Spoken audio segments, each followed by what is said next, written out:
جی مفتی عبدالاحد صاحب کیا جواب دینا چاہیں گے؟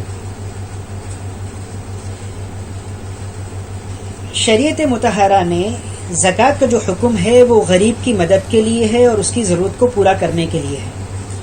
اگر آپ سمجھتے ہیں کہ یہ جو آپ نے رقم نکالی ہے وہ بانٹ کر دی جائے تو زیادہ ان کے استعمال میں آئے گی یا زیادہ ان کی ضرورت پوری ہو سکے گی، تو اس صورت میں آپ اس طرح 500 کی رقم بھی کوئی معمولی نہیں ہوتی ہے، وہ آج کی تاریخ میں لوگوں کے لیے یعنی یہ رقم بھی بہت معنی رکھتی ہے۔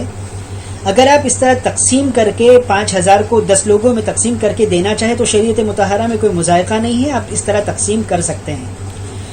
البتہ اس بات کا خیال رکھیں کہ رقم ایک ایک غریب تک اتنی پہنچے کہ اس کی ضرورتیں پوری ہوں۔ صرف زیادہ لوگوں تک پہنچانے کے لیے ہم رقم کو اس قدر توڑ دیں یا اس قدر کم کر دیں کہ کسی کی ضرورت پوری نہ ہو تو یہ مناسب نہیں۔ یہ 500 کی رقم تو اتنی یعنی رقم گنی جا سکتی ہے کہ جو ضرورت پوری ہو سکتی ہے، تو اس طرح آپ اگر 5000 کی رقم کو 10 لوگوں تک پہنچائے تو شریعت مطہرہ میں اس کی گنجائش موجود ہے، آپ اس طرح اپنی زکوٰۃ ادا کر سکتے ہیں۔ جی بہت بہت شکریہ مفتی صاحب۔